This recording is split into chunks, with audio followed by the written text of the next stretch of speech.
Hey guys, another day at Cougar House Garage over here. Brandon and I are continuing assembly on Project Sacrilege. We have to finish putting on the air lines, running the fuel lines up to the Cummins, and then the electrical harness that runs for the tail lights and the trailer brakes. Run that all the way up to the where the ABS controller mounts on the front of the frame. We'll mount the ABS controller and all these components. I mean, we've got all that stuff to mount up, driveline, exhaust, then we got both the compressors on and their high amp relays, and then I think we'll be ready to drop the cab on, but we'll probably get all that stuff done and then we'll drop the cab on in the beginning of the next episode here. But let's get started, guys. We got all kinds of stuff to do. We're gonna see how long this lasts. I don't know, it might last all day, might last 5 minutes. Who knows? Let's put it right there. Actually, let's go this side because I'm working the other way. Put it right there. It'll shine down here-ish. Maybe I'll put it down here. Anyway, so this is what I'm doing right now. You can see this uppermost one. You can kind of see this uppermost one. That one's got to go in first because the bolt and everything is behind those two. And those two go in at the same time, which is a little weird. But it saves space and it looks good. And on the outside, when I can, I'm flipping them around this way. All of these for the airlines are flipped around that way. But the very uppermost ones, I can't do it the other way because then this part would hit the back of the two that are grouped together and it wouldn't fit. So that's what we got going on. That's as clean as it's possibly gonna get. Now I just gotta keep going. Oh yeah. Ooh, that's a cool angle. I like that. Alright, first things first. Let's get some beats going.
Drive shaft goes in there.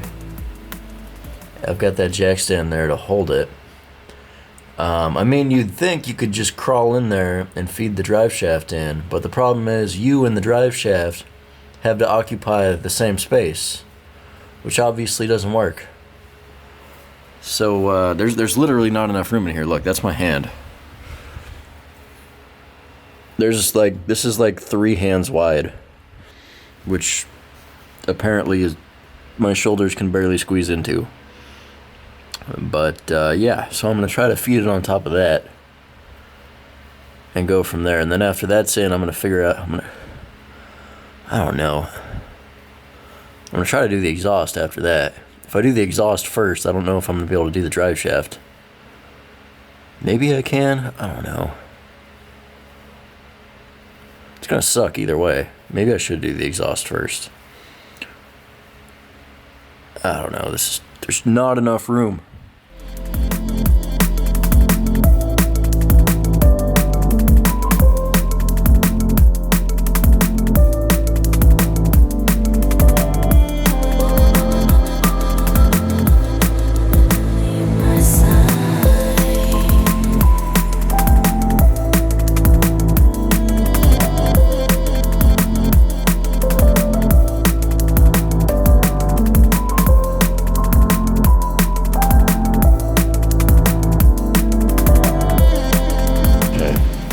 Well, the camera died while I was in there, but as you can see, it's in place.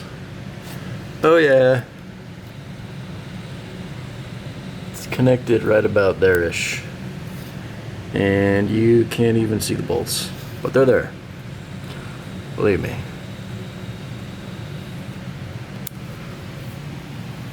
Alright, thanks to those 2 things. And, well, the fact that I'm skinny, if I wasn't skinny, there's no way I'd fit in there. Or there.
Brandon has all the airlines put on.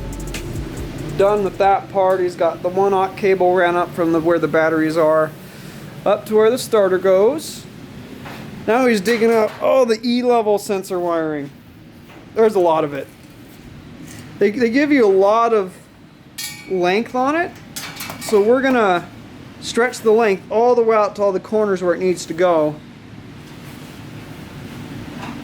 and then we'll re-solder the ends on, so that way we don't have a bunch of slack. But before we can do that, we gotta have that plugged into the E-level computer that's in the cab. So we're gonna get this all stretched out and done up now.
Getting pretty close, guys, to getting this cab dropped on and getting Project Sacrilege finished up. Well, as far as this stage of the build goes.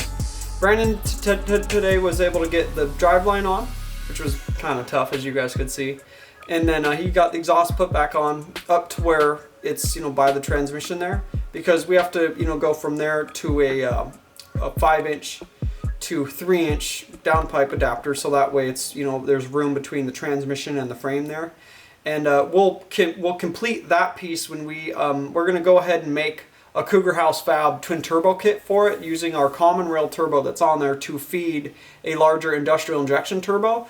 We're going to go ahead, and when we order up our Everlast TIG, we'll go ahead and TIG together our own Cougar House Fab kit. I mean, they're like $5,000 for a twin turbo kit. Yeah, you're paying, most of the money for the turbos themselves, but all the connecting, piping and stuff you make out of stainless steel. And come on, we're fabricators, we fabricate everything. There's no reason why we can't make our own Cougar House Fab twin turbo kit for the Cummins. So that's why the exhaust is kind of halfway like that.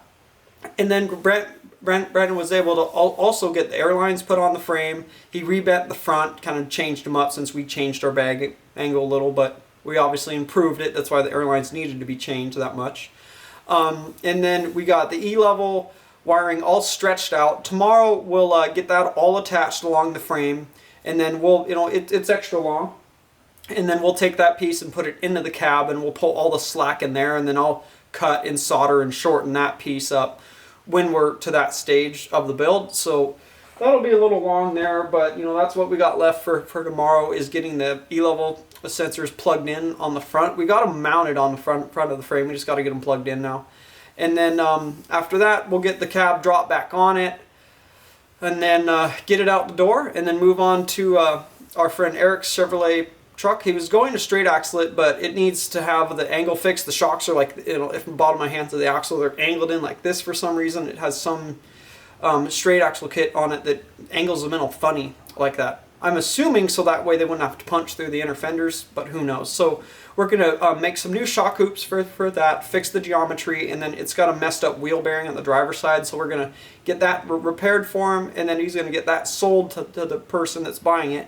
And he has an 06 Duramax he went ahead and bought, like in between us ordering all the parts for his truck. So And it's like a 600 horsepower built Duramax, so we're pretty excited to work on that one. But we're gonna go ahead and straight axle that truck now. So we need to get his Champagne truck in here, get the shock hoops done, and get the wheel bearing done so we can get that sold. And then from there, we'll get in our friend's little Toyota pickup with the 2JZ, get that engine and transmission mounts made so that way that can go back to Jacob. And then from there, we'll pull in Eric's new Duramax, and we'll do his straight axle Cougar House Fab 4-link kit on that. But, you know, we got to get those repairs done on his tan truck first. So we'll catch you guys then. Please leave a comment. Let us know what you think of the progress we've made in the comment box. And then you guys know the spiel. You like Cougar House Garage. You like what we do. Check us out at cougarhousegarage.com. Check us out at Facebook/Cougar House Garage. And then we are Cougar House Garage on Instagram, guys. Follow along with all the crazy projects there. And we'll see you guys tomorrow.